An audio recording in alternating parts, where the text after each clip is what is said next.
I feel like that resonated with me a lot because that's something that I'm dealing with. And hearing your guys' explanation as to why that's so important really made sense. And I need to build up my value. And that's something that I'm definitely going to work on. Good. I'm glad that resonated. As I said it, I was like, man, this sounds pretty good, actually. So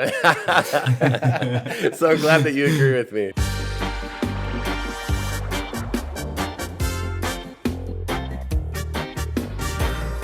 Yo, yo, yo, yo, yo. Welcome to the first nighttime sesh of the Find Your Freedom podcast, Andy. Thank you. I appreciate y'all having me on. Yes, welcome, Andy. Thank you for being here. Let's get right to it. So tell us quickly where you are today with your career and where you went to school, what you studied at college. For sure. So I just graduated from TCU last May. I graduated with a marketing degree, and I was looking around for jobs after college and ended up getting pretty lucky, and I landed a job. I'm working at Disney doing ad operations. I love that. Something that I love that you did with some of your buddies a few weekends ago was you got together and did what you guys call an entrepreneur retreat. Can you go a little bit more into how that came about and what you were planning on getting out of that weekend? For sure. So I was sitting there and I had just gotten off work, was a little drained from the whole day. And me and my roommate had always been talking about how we got to get the ball rolling, start doing some of our entrepreneurship ideas. And I thought, let's do a weekend where our only focus is kind of coming up with ideas and vetting them. So I called up another one of my buddies and we got together and we kind of spent the whole weekend just brainstorming ideas, throwing everything on the board we could, and kind of vetting those ideas. All right. So all you guys get together and say, look, we're not loving our corporate situation right now. Let's try and think about like how we can start a company. So you get together in a room, you start throwing ideas around. Can you tell me what you thought you were going to get out of the weekend and then what you did get out of the weekend? Of course. So to be honest with you, I was a little naive. Before going into the weekend, I was like, all right, we're going to go 3 days working hard. We're definitely coming out with an idea that we're going to be ready to roll with and already have started. Sounds reasonable. So you thought we're going to have a future Fortune 500 company idea off this 2 days together. That sounds like totally reasonable. Yeah, as it turns out, it's a little more difficult than that to start a company. So it was a great learning experience. I mean, to be honest, we didn't know exactly what we were doing, but kind of working through it, kind of got our minds thinking in that entrepreneurship mindset. I love that. Yeah, I think that's one of the really cool things about these experiences that you go through. Just putting yourself in the situation to start thinking a different way, having a different perspective, just that step alone kind of starts you on the process of where you want to be. I'm sure some of the things you guys talked about over that weekend were things that you'd never even thought about discussing before. Like, can you talk about some of the things that you guys discussed? It was like, oh man, like I remember reading about this in my marketing class, or oh, like I remember this in my business class. Of course. So, yeah, I mean, one of the things that we thought, and as we were kind of planning it out, we ended up using a lot more diagrams that I'd used throughout class that I never really used, like Venn diagrams, a whole bunch of different ways to kind of just organize our thinking. And we also have started a very, very early rough draft of a business plan, kind of outlining what it is we want to do with the idea we have. I love that. That's awesome. All right. Well, I'm sure there's going to be a little bit more tidbits coming about that weekend, but I know that you really wanted to ask us some questions. So let's let those fire away. Yeah. So right off the bat, tough question, but what were your guys' biggest mistakes, would you say, as you guys were developing in your business careers? And how could you have avoided those? Dang, I coming think when I after us look, heavy right out the bat. oh man, you're gonna make us dig deep right out of the gate. So, I think we all obviously make mistakes as we're coming up and trying to figure it out along the way. When I look back, it's funny because, looking back through these 39-year-old eyes, about to turn 40 here, you kind of think back on it with rose-colored goggles, and feel like, okay, everything kind of came together for me and I got where I needed to be. But looking back, if I think back to those early years in my 20s, I do remember when we first started our investment group, we did we got together a fund of friends and family money. We bought some properties in Austin, Texas, right outside Austin, and it was really cool. The deals worked out really well. We had good tenants. We were making money.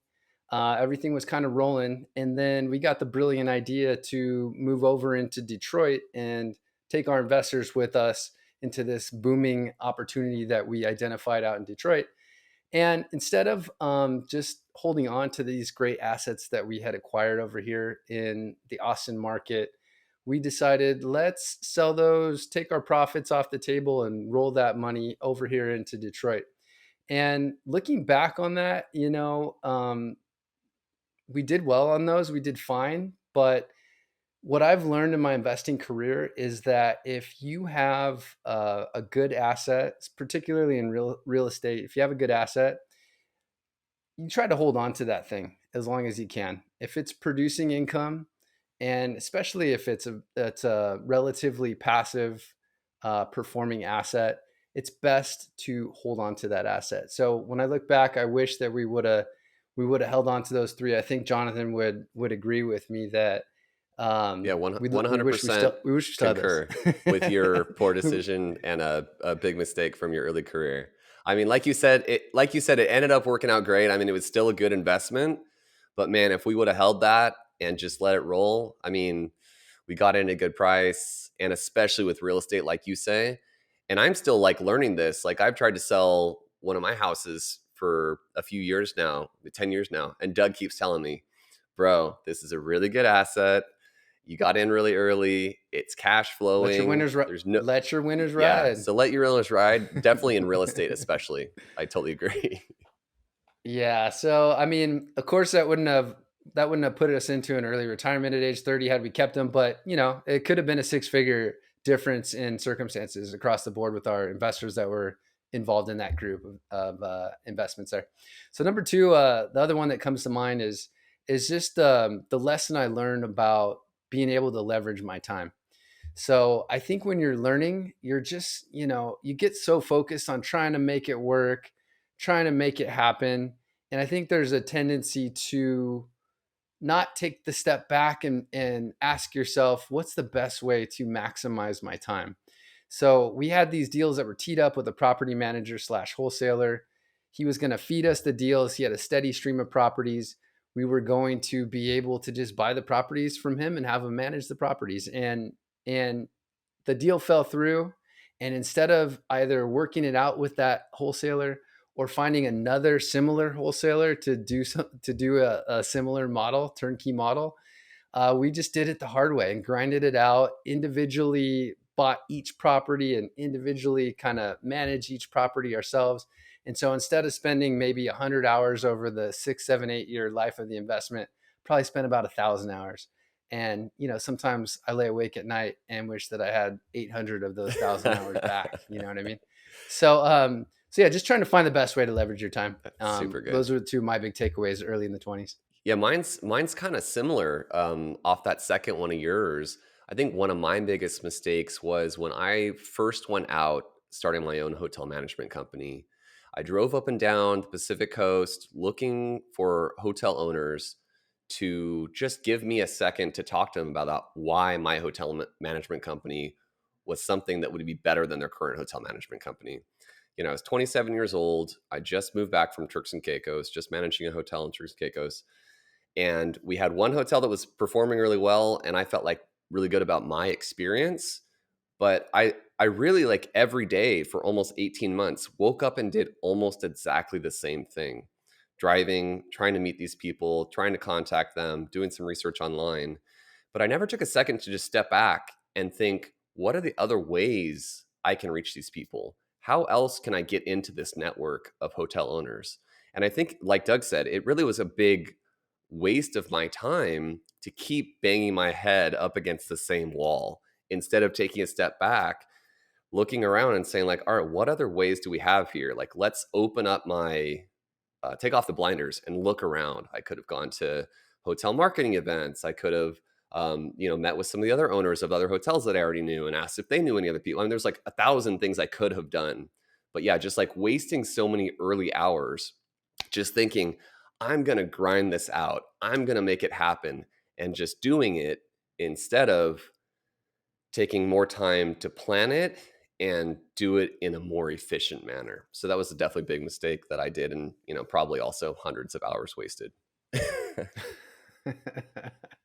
And we hope that from our pain and our hundreds of hours wasted, that all young entrepreneurs are going to have some of that on their journey. But we hope that we can help minimize that as much as we can by having people hear these lessons and hear these stories Yeah, these from stories our are successful like entrepreneurs. literally the catalyst for one of the reasons why we started Find Your Freedom. Learn from our mistakes, learn from these hundreds of other successful entrepreneurs' mistakes, absorb their inspirational stories of how they ended up coming out the other side. But we want to save you those hundreds of hours by helping you think like, oh, well, that's a landmine that these guys stepped on. Let's try and not step on that same landmine. So really, like, that is one of the main reasons we started this podcast, is to just provide those resources to you and other aspiring entrepreneurs. No, and that's one of the things that I really do love about the podcast in general is that you're saving time, right? They always say if you read a book on someone's life, you get a lifetime's worth of information in one book. And to a There you certain go. level, it's kind of the same here. By learning and taking, like you were saying, Jonathan, when you kept on going and kept trying the same thing and just trying to work, put your head down and work, sometimes you got to pick your head up and kind of be like, all right, is there another way to do this that better works with my time? And I said something, I misstated one thing. I said it was a big waste of time. And I don't think it was a waste of time, obviously, because I had so many lessons in that time. I was hitting my head against the wall. And, that's one of like the main, I think, attributes of an entrepreneur. It's like, yeah, you're banging your head against the wall, but you're also learning like massive amounts of things as you're doing it the wrong way. So it's never a waste of time, but I definitely could have gotten ahead way faster, opening my eyes more. And that's the real lesson in that mistake that I had. Yeah, that definitely makes sense. So kind of jumping on to the next question. So if you guys were 22 today in today's current climate, how would you guys be successful by 30? I think the first thing that I would do is dig into this whole creator, influencer opportunity, because there's such a massive way. So think about companies used to spend so much money on TV commercials, on ad placements in these top TV shows. And now that marketing dollars are being directed directly to influencers and creators who have come up with these brands to get people to watch them. So now there's even more eyeballs and people are watching more time on TikTok, YouTube, Instagram, more time staring at this screen than they ever stared at a TV screen. So, and now those marketing dollars are being sent to those people to pay them. So monetization, I think, is a really accessible and easy thing now if you can find a way to get those views and to get those follows. I don't think creativity is one of my top skill sets, but I do think that there's a way that even non-creative people can find programs and systems to create content that can get views, that can monetize. So I think that would be the lowest hanging fruit I see, where there's still a lot of runway ahead of you, that I think I'd probably go after. What about you, Doug? Yeah, you don't have to be creative to create. Um, but I think if you get behind something that you're passionate about, right, Jonathan, you can go out there and share your passion, and I think people will enjoy that, and you can build a community around that. For me, I like the way that you asked the question, because there's a lot of different ways to think about it. Being financially independent by the time you're 30, being successful by the time you're 30, having your own business, and being an official entrepreneur by the time you're 30. So there's all these goals and things that we can shoot for as we're in our early 20s. But I would say the best advantage that you have going for you in your 20s is your time. So you have your time, and then you also have the benefit of low overhead and low expenses. And so I think the biggest thing is, you're the type of person, Andy, and I think most of us are when we're your age. We're gonna have fun, so you're gonna find time for the fun. But I think prioritizing the steps that you need to take to be successful. And like when you're planning out your time, planning out your week, building that in and doing the things that you need to do first before you go out and have drinks, before you turn on the TV at the end of the night. We're putting that gym session in there before you, just veg out and relax. Read that book before you veg out and relax. So I think, so I would say those are a couple of the big things is low expenses and having all this time to be able to invest in yourself. Love that. No, Specifically though, today, just one last thing is we had a guest on and she just kind of popped back into my head.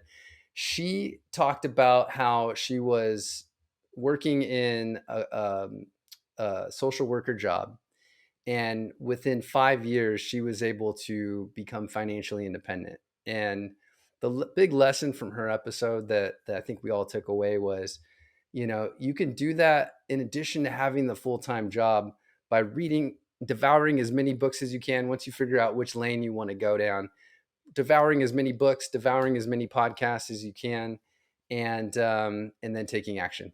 So I think those were the big takeaways for what you can do in your 20s.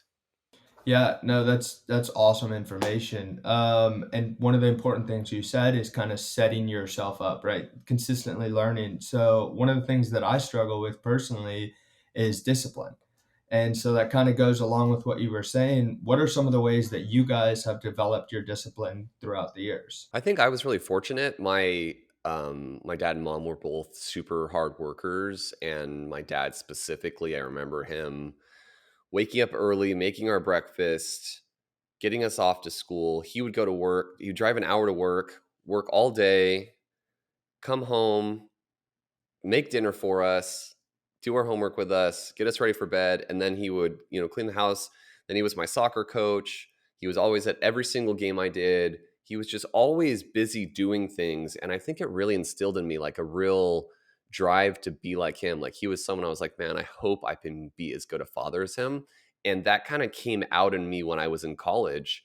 When I started working, it was just like I immediately just like wanted to do really well. I wanted to work as hard as I could, set myself apart, get the opportunities and drive. But I think that one of the things I've recently learned is that even when you don't have that set in you in that time period in your life, like me right now, I've had a pretty casual last few years of my life, not having to wake up early and work all day and do all these things. Now it's like, all right, I want to get back in the drive. And I think Atomic Habits, the book, has such an amazing recommendations in it. And some of the ones they have are just start small. Get yourself starting to do something small that you want to do. So say you want to start working out, but you like, man, I can't do it every day for an hour. Like start working out for 5 minutes every day.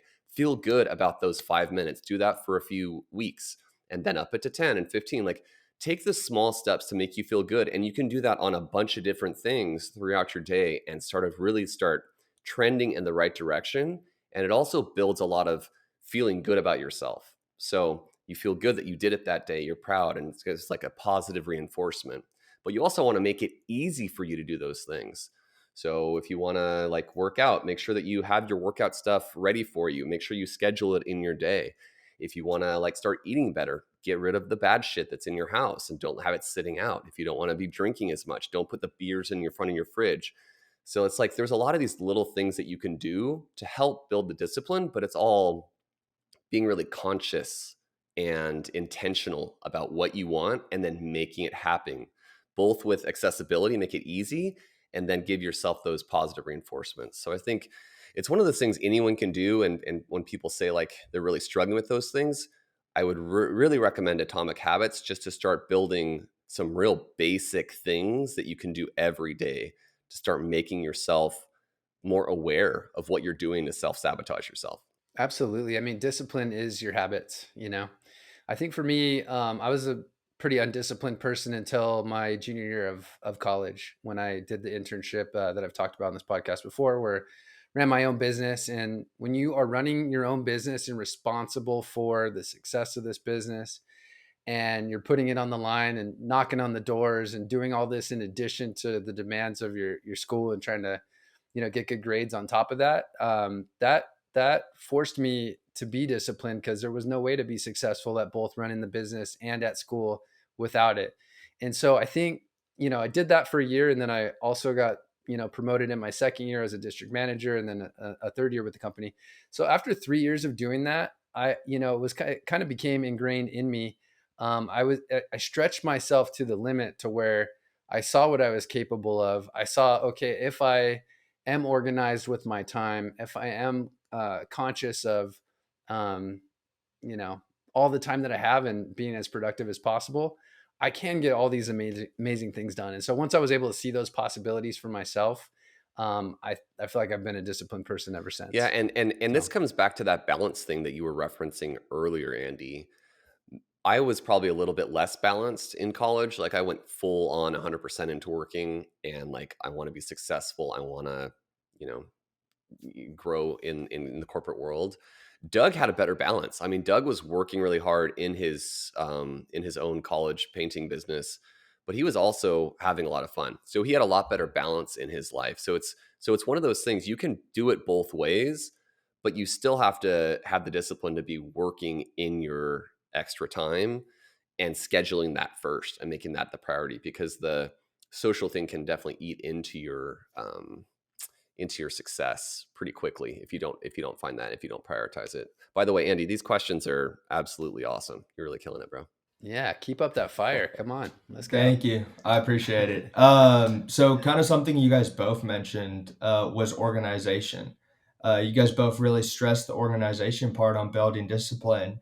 So how would you guys recommend people become organized at a young age? Because it's not something that's always taught in school. Yeah, for me, like I struggled with it big time. I'm not a naturally organized person.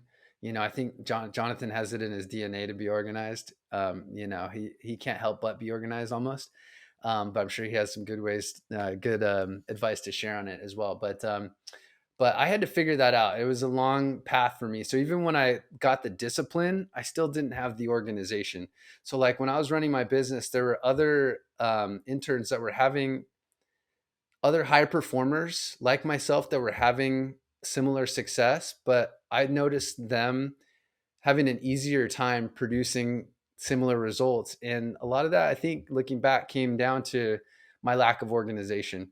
And I think, actually, when I got into the corporate world was when I did develop the organization. I did get a better filing system with email. I did start using the Outlook calendar, and really just those two things helped me to organize my schedule and then organize all the hundreds of emails that come in throughout the course of the week. So when I look back on like how and when did I get organized, for me, I think it was in my late 20s when I was actually doing my corporate gig. And then I was able to carry that with me forward into being an entrepreneur and having success as an entrepreneur. Yeah, Doug, to parlay off of that, I think the way that you did it is you were in a corporate job and you looked around at the people that were good at it and you used their good ideas and you brought those and you implemented them. And I think that's my biggest recommendation in this category is look for anything, almost any of these questions. Like if you want to get better at something, seek out people who are experts in that arena and don't reinvent the wheel. Just like, oh, I know this friend of mine who seems really organized, or this friend of mine is super disciplined, or this friend of mine is really good at networking. Seek them out. Like these are people that are in your circle already. They're going to love sharing their information with you, A, because it's like a real compliment to them, and B, it'll bring you guys closer because you're going to be learning from him and working together, and reinventing the wheel. I think is one of the main recommendations I have for all entrepreneurs is like starting your own company. Like there's probably other companies like the one you're trying to start already out there. Go see what they're doing well, copy that. Go see what they're not doing well, figure out a better way to do that. Really, really borrow the good ideas from the other people that are out there. And sometimes you do have to seek it out a little bit. But yeah, that's my biggest advice in that section. Those are both some awesome pieces of advice. For sure, like reaching out to the people that I know, because there is people that are organized. And as I'm in my corporate job, one of my biggest issues at the beginning was my lack of organization. But kind of I've only been in the role for 6 months, but through that time, I had to learn how to get disciplined and organized because I have to launch campaigns. If the campaign doesn't go live, it's $1 million mistake. Yep. So I've figured out how to be organized in my work life.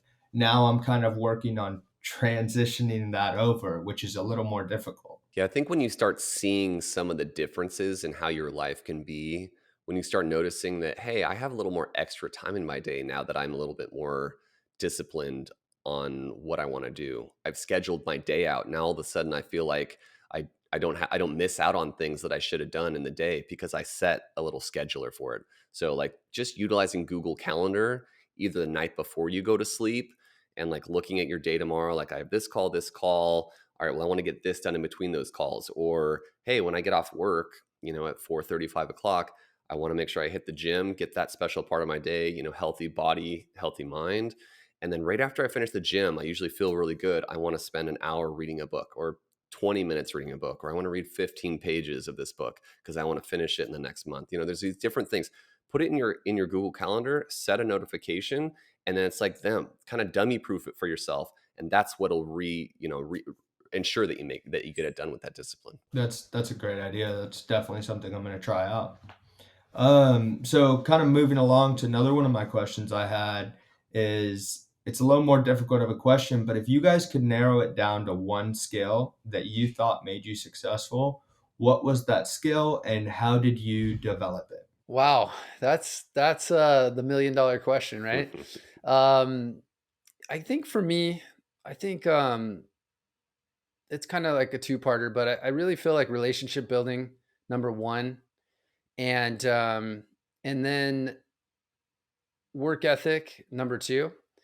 I think you combine those two things, and it's really powerful because, as Jonathan said, like it's the people that you meet and surround yourself with that are going to help you develop the habits, develop the organization, develop the discipline, and that kind of sets up one piece of it, and helps you to raise your game. But even if if you're hitting on all cylinders with entrepreneurship, you're going to face um, the most difficult adversity that you've ever faced, right? And one of our guests recently just talked about how, in his first 25 appointments that he set up, he went 0 for 25. And he said in our business, 90% of people would quit if they go 0 for 25, but he was one of the 10% that kept going. And then he ended up owning the company, working his way all the way up to the very top of the company. And, it's that work ethic and that kind of goes hand in hand with perseverance. You combine those with relationship building and building relationships with the right people and surrounding yourself with the right people.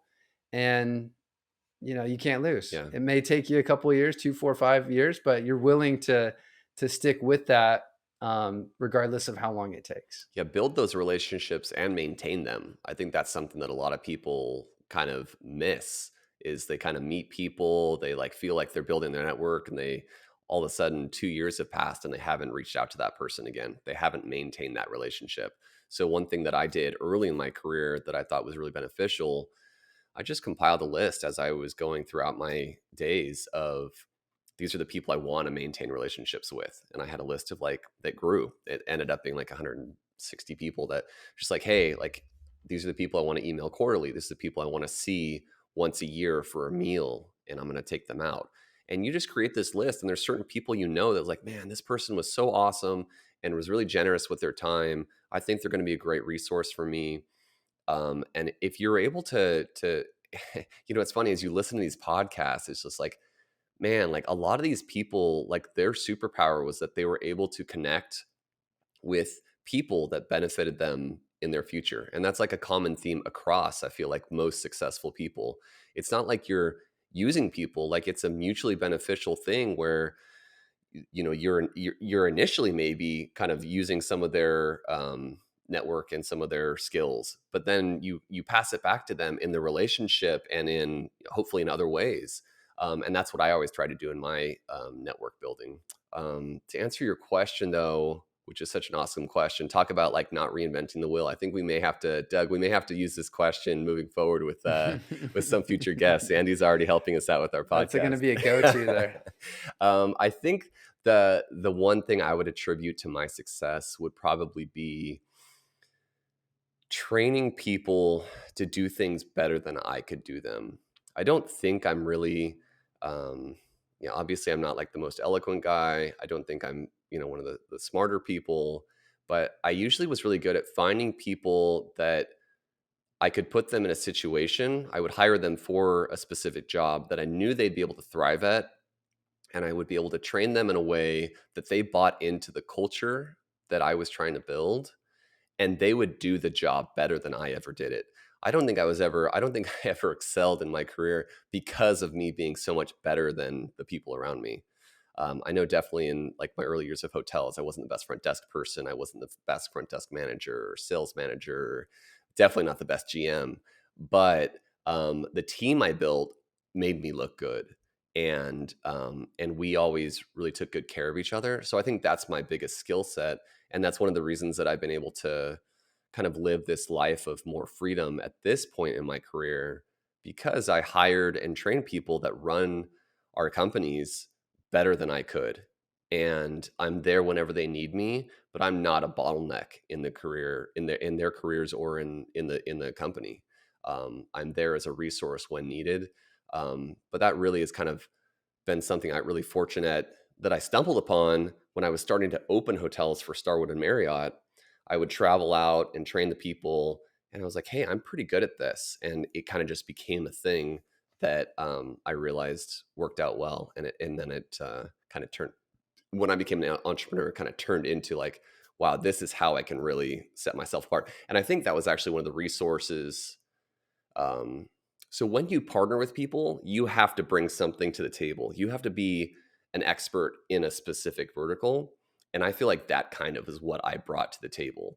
Everyone around me that's in my circle, I don't think anyone would point to be like, Jonathan's the smartest guy. Jonathan's the best speaker. Jonathan is great at computers, or, any of those things. But that was kind of what I brought to the table. I've got kind of a diverse background and experience, but I had really smart people. Like all the people I've partnered with are all very intelligent people that have a really like top 0.1% skill set in programming and science and legal and hotels, and into tech.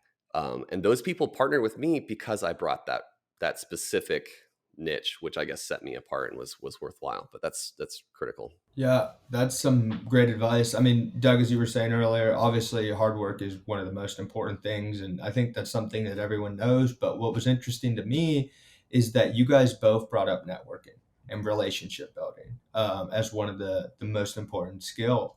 Uh, you, Doug, by meeting other people that can teach you stuff or help you out in certain areas. And Jonathan, on the other side, is kind of like finding people that are better than you. And that's both of those skills are essential, I feel like. So definitely something I can work on. Yeah, one thing too I wanted to add to that real quick, Andy, before we move on.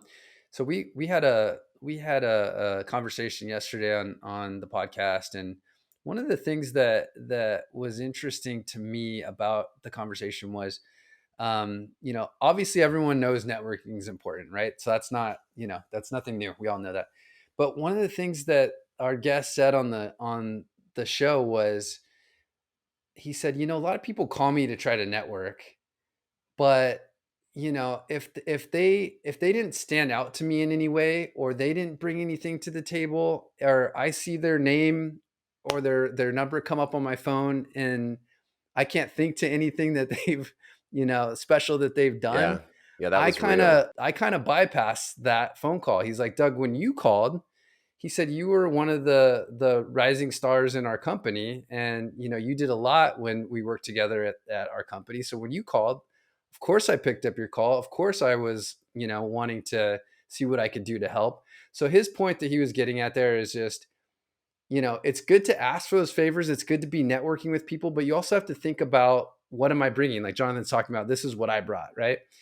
And you want to be making sure that you're excelling in your career, right? As you're going, as you're on your way to becoming an entrepreneur, so that when you're reaching out to people and touching with people, they go, oh yeah, Andy's amazing. Andy does this. Andy, was this.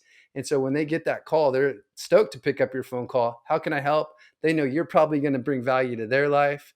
And so think about networking from that aspect too, like building and working on yourself, developing your career is going to open up a lot more networking opportunity for you. Yeah, I love two things about that, Doug. I'm gonna jump in real quick, Andy. Two things. The first thing, baller humble flex, Doug. I love that. Well, of course you're gonna answer my phone call. I mean, I was a rising star. Shoot, you better answer my call. The second thing I loved about that, I had to drop that in there. the second thing that I loved about that is that I think it's critical for all young entrepreneurs to hear what Doug just said. So whatever job you're in, whether you love it or don't love it, you need to excel at it. You need to absorb as much as you can from that job. That's an opportunity to learn about business. Whatever you're doing, whether it's customer service, if you're just direct customer facing, if you're doing computer stuff and doing kind of data entry, how do you work with systems? How do you stay organized? You need to take the opportunities that are in front of you. A lot of people right now are in jobs that they do not like, and they need to take a step back and say, what can I be learning here? Number one. And number two, how am I going to, the people that I'm building here that are seeing me, are they going to think I'm good if there's more opportunities in the future and I reference them? Are they going to think I tried hard and that I was doing my best and that I excelled this job? Because if not, you're kind of wasting your time at these jobs if you're not where you want to be. Don't waste your time. Make the most of your opportunities, even if it's not something you love. It can build to something that you love. I worked, for 10 years doing hotel things that I didn't love a lot of the things I did. One of the jobs I even would like kind of be nauseous at walking into because I was young and there was, I was 23 and I was walking into rooms with a bunch of 40-year-old managers, and it wasn't it was a little hostile of a situation because they didn't love the opportunity I was getting. And it's just like, I didn't love that, but I still worked my ass off. And I definitely made the most of that opportunity because that GM of that hotel is the one that gave me the opportunity to go open new hotels, go open this W in New York, go open this, hotel in Florida, this luxury collection. I worked my ass off and I got that opportunity. So I love what Doug said there. I think it's super critical. Like, don't waste your opportunities. Whatever you're doing right now, soak it in. Yeah, that's awesome advice. Honestly, a lot of people my age, because when you start off in the work world in general, 9 out of 10 times you're not going to get the job you want. And so a lot of people I know are kind of sitting there and they're not super happy with where they're at. And I know both sides. I have some friends that are just chipping it in, doing the bare minimum just to pass out their year or 2 years, whatever it is. And there's definitely other people I know that are like, look, I'm already in this position. I might as well put my head down and hustle. And what you guys were saying was that by doing that, you're kind of building up your own credibility. And since people my age are so young, we don't have credibility at this point because we're just starting out. So I think it's really important to kind of work hard and build yourself up. Yeah, I love that. So kind of moving along to one of my next questions was moving completely different topic, but what are your guys' thoughts on AI systems and how that's going to affect the business world? I'll jump in on this one because I'm just in love with this right now. I think that this is probably one of the most monumental technological advances that we've had in our lifetime. I think that AI is going to progress so quickly that it's going to change basically every profession, almost every profession that there is out there right now. They're going to make AI specific for law firms so that the AI will be able to argue really well for defendants. They're going to make AI for marketing, that copywriting and things like that are going to become way less of a specialization. I mean, there's going to be so many opportunities in the development of this AI. I think it's totally life changing for all of us, and I think it's going to happen faster than people think. The way that all of the big boys are in it now. Microsoft, Facebook, Google. Everyone's in it now, and we haven't even seen what some of the players are going to bring to the table. So I think there's going to be some opportunities for people to grow companies just off of those specializations, um, and the professions that are kind of taken over by that. I think that there'll be opportunities for them to pivot to other arenas that are opened up by what AI does. Yeah, that's awesome. And I also agree with you that AI really is going to change the world, in my opinion. One of the things you mentioned, and I kind of have a question about what's the biggest opportunity in that AI sector? Like, for example, how would someone, because a lot of people I know don't have that coding experience and can't code the AI systems and stuff like that. So, how would you recommend someone to best prepare themselves for this future that's coming? One thing that I've learned especially well in the last 5 years is to try and not act like I'm an expert on things I'm not an expert on. We have people in our lives that I think would be able to answer this question perfectly, but I don't think I could appropriately answer it. I will say though that um, I think that you need to be technologically savvy and have some sort of a baseline to probably appropriately take some of those opportunities. So if that's of interest to you, and like Doug was saying, I think it's really critical to really hone in on what you want your specialization to be. And if you're passionate about that, you'll dig into it and you can become an expert in that pretty quickly, especially if you utilize all the resources like podcasts and books and talking to other experts that are in your network. Um, so I can't like specifically say what you could do, but I definitely think like I can say like here's one of the other mistakes from my career. Maybe go back to that first question that you just slammed us with was so I did an entrepreneur retreat just like you. I went with some people much smarter than me for a weekend to come up with a business idea. We created this fintech idea about investing paired with like social social media, and we got VC funding from Tony Hsieh, which is one of the founders of Zappos, who sold to Amazon. And like really quick early on in that VC startup, I learned that I was the only one in the room who didn't have a background in programming, and it stuck out. And so I really took a step back from that startup and said, um, "Hey guys, like I realize I have some things to bring to the table when we start scaling or a little bit further down the road. I'm going to try and do some of the things that uh, aren't necessary to have a programming background, but really that did." Kind of create a difference of me from the rest of the group. So from my personal experience, you could see that there's definitely like you need to know what you're talking about to be in that room to be able to grow those type of companies. Yeah, that makes total sense, and that's definitely a field that I think I need to do a little bit more studying on and learn a little bit more for sure. Yeah, I think it'll be critical for like most young people to get some basic understanding of programming. Um, although Chat GPT already does 80% of programming now, so maybe even that won't be as important.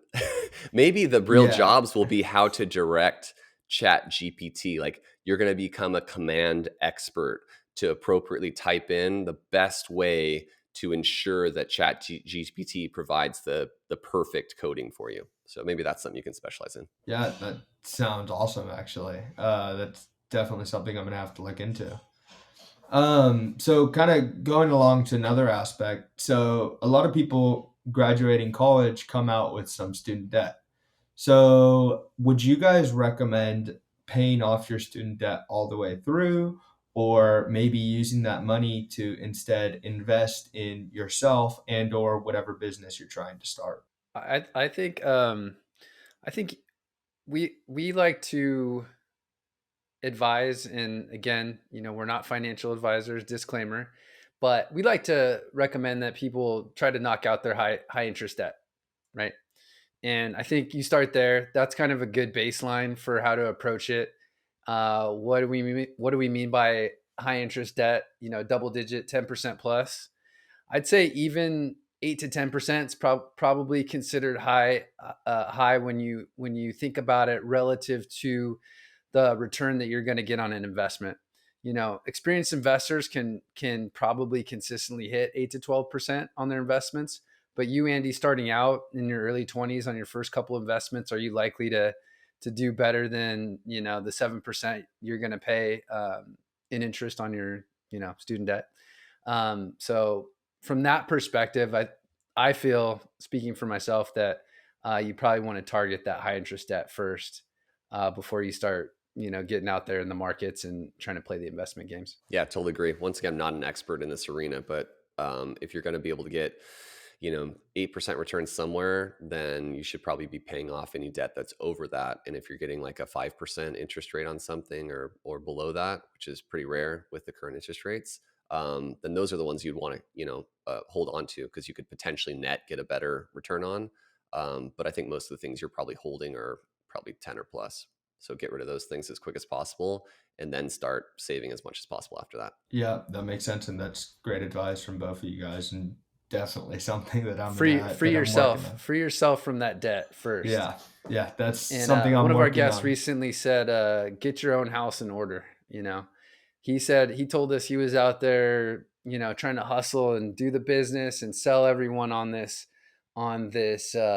veneer of success, when in reality his own house was on fire and debt everywhere and repos and all that stuff. So get your house in order first and knock out that high interest rate debt. Yeah, for sure. I'm definitely going to work on that. So kind of moving along to another topic that's been blowing up recently. Well, it's been blowing up for a little while now, but what are your guys' thoughts on the crypto world? Cryptocurrencies, how it's doing now? What do you think in the future? John's our resident crypto expert, so I'm going to defer. I'm going to defer to him. Yeah, once again, it's something that I follow, but definitely don't think I'm someone who should be giving advice on it. But personally, my feelings on it is super bullish long term. I think that there's a lot of opportunity there as an investment. I don't feel like there's been a ton of great use cases yet, and I've been a little disappointed by that. But all of the upcoming layer ones and what Ethereum's done to be deflationary recently, and then Bitcoin, of course, being the the original OG. I'm bullish on all of them, and I think that once again, not investment advice, but I think it's important to balance your investments and diversify, and you need to kind of choose what buckets you have. I'm a bucket investor. So depending on your age and depending on what risk you're open to, I always recommend, just choose your buckets that way. So as I was younger, one of the reasons that I've been able to have more freedom, and have an early retirement was because I was a little bit more risk heavy earlier on in my life. So I did go heavier into crypto, into real estate, and into some the syndication deals. And those things did really well, which paired with my success in business really did well. So as you're more open to risk, crypto is still a high risk situation. You can see it, once again for its fifth or sixth time, it's just dropped 70 to 90%. So just knowing that, and knowing that there is stages of it. Right now, it is in the bottom of one of its cycles. Potentially, that means it could be going up. I mean, it's gone up 30% in the last month or something. So I definitely think it's worth having in your portfolio. And if you're open to the risk, and if you're open to trying to find good opportunities to buy it, I think that grabbing Ethereum and Sol and Atom and Link and a bunch of those other layer ones, and then maybe finding a few more small caps to pair in there as even more risky, then I would definitely recommend doing that. I didn't hear you pump Doge. What's up? Come on, bro. You know what? I will throw Doge in there. I think that the fact that Elon keeps playing with that, I would probably grab a little bit of that when it's down. Also, anytime it's attached to Elon, you have to give it some. We can't talk crypto without pumping a little Doge. Come on, man. I think Andy's already done a little Doge action, so he's got some Doge in his portfolio probably. He wrote that thing all the way down. I'm sad to say that I definitely do have some Doge, actually. I knew it. Yeah, it was all the hype. I mean, everyone that was young had Doge that I knew. Just jumped on the bus. All right, one more question for you guys. Do you guys feel that it's important to go all in when trying to succeed? Basically, that burn the boats mentality, or do you feel that balancing leads to longer success? I think that once again, it comes down to where you are in your life. I think for a person in your situation, then you can, burn the boat. And sometimes that specifically can aid you. If you have no support, then it kind of forces you to work harder and to not look for lifeboats and go all in to make it work. Um, but I will say alongside that, there's certain people that have not even built out a basic foundation of business and even knowing themselves yet. So I wouldn't recommend burning the boat until you really feel like you've built a solid baseline of knowledge and you're confident in your own skill set. So for people out there that just need to go get that basic level, go find a job, get in the corridor. That's what one of our guests had said. Get in the corridor of learning whatever you're interested in learning, get a job with that company, learn the basics. Once you feel that you could do the job that that business is doing, then yeah, if you're open to that huge risk and you're going to take it, then you're ready to do it. But you really have to make that decision based on where you are. But you have to look in and really look at your life. What current responsibilities do you have, and what's your safety net? And then you can say like, all right, I'm ready to dive in deep. But don't do it until you're actually at the aptitude that you're going to be successful, or else you're going to burn the boat and you don't know how to paddle. Yeah, that makes total sense. And actually, I asked this question to my dad. I had lunch with him a couple weeks ago, and he said a very, very similar answer. Yeah, he's really smart. He's a smart dude. That's why he's so successful. Yeah. He was telling me be prepared before Good. jumping. I dig that. Yeah, I think you definitely, when you go in, you got to go all in. You know what I mean? Like, I think when you do make that decision, there's no half stepping, and you have to be all in order to be successful, or you will find yourself tucking your tail and going back. And going back to the life that you didn't want. So, but I think taking a step back, I would say kind of more so than that, like piggybacking on what Jonathan said, I think about like when you're at your current role, are you going to get out of that job over the next 3 to 5 years what you need in order to be ready? That's kind of more I think the question that you want to be asking yourself. And if the answer is no, then you got to start thinking like, where am I really passionate? Like, you're talking about AI earlier. What's something that I can really get behind, put full energy behind to learn and grow? Because at your current place, while you're there, do everything that you can to succeed and excel.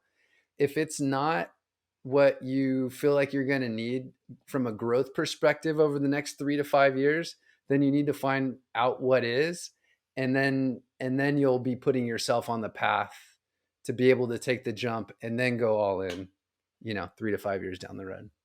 So that's kind of more how I looked at it leading up to my decision to leave and go into business for myself. And I think that's kind of the first way to think about it before you're talking about burning any boats. Yeah, that's great information.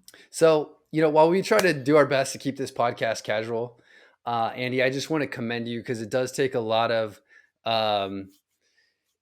lot of courage, I think, to jump on a podcast and you've never done it before. You're early in your career. So I just want to say kudos to you for coming on and joining us and having this conversation. I think if I was 22 and thinking about doing something like this, having never done it before, I'd probably be pretty scared. So right on to you for taking that step and coming outside of your comfort zone and joining us. Thank you. I really appreciate those kind words. And honestly, I want to thank you guys. I get what you guys are saying, but the truth of the matter is, this is incredible information that is something that's not often talked about. So just receiving this information, I think, is going to be able to help me out in my career. Well, I think just the fact that you're open to doing this right now, Andy, is a really positive step to show that you're open to learn And it takes a certain spot in people's lives to where they get to that point. At a certain point, you're like, all right, I'm ready to start learning. I really want to do this. You and I have been talking about this, since I met you 10 years ago. So I'm super excited for you. I've told you this, I think, since you were in high school, that I know that you're going to be successful. I have no doubts about it. I'm super excited about what you're going to do in your life. And now I'm excited that you're finally taking steps to start reaching those goals. Because one of the things that we talk about all the time is, you know, th- everyone has their goals, and the way that you're going to reach them depends on when you start taking the steps towards that. So, you can start taking those steps when you're 25 or when you're 30 or when you're 40. But the earlier you start, the easier those steps are, because there's less risk in your life. You don't have a spouse, you don't have a house, you don't have a bunch of other responsibilities. So it makes it a little easier if you take those steps earlier on. And I'm really loving the fact that that you're already locking that in, and we super appreciate. I agree with Doug. It takes a lot of courage. I wouldn't have been able to do this when I was 22 years old. You absolutely killed those questions and your engagement, and I think that a lot of people listening to this are going to really connect with you, because that's what we started this podcast for. And when you're an entrepreneur, when you're starting out and kind of thinking about these things, it can feel a little lonely. Like, am I the only one having these questions? Am I the only one that is a little insecure about these things? And it's like, no, we were all in that same position that you're in right now. And there's going to be some really hard times and some struggles and challenges. And hopefully hearing Doug and I talk about those things, and hearing all the other guests that we have on, and entrepreneurs who have made it to huge success. One of the things we like to talk about on the show is we interview a bunch of entrepreneurs that you haven't heard of, but you should have heard of, because they're killing it and they're living awesome lives, and they're just not Yeah. throwing it in your faces, driving Lamborghinis and putting it all over Instagram. So thanks so much for coming on with us tonight, Andy. We really, really appreciate you taking the time. And I want to end with this. Can you tell us what your biggest takeaway was from our conversation today? So, not gonna lie, this is a tough question. There Yeah, was man. a lot of awesome information that was kind of thrown my way for sure. Um, I would say one of the biggest takeaways that was something that I just had never thought about or never heard was that killing yourself in that job you're in, even if you don't like it. I feel like that resonated with me a lot, because that's something that I'm dealing with, and hearing your guys' explanation as to why that's so important really made sense. And I need to build up my value, and that's something that I'm definitely going to work on. Good. I'm glad that resonated. As I said it, I was like, man, this sounds pretty good, actually. So I'm glad that you agree with me. Andy, thanks so much. Thanks so much for taking the time, brother. Have a great night. We are excited to see what you do in the next 10 years, brother. You're going to do big things, Andy. Appreciate it. Thank y'all.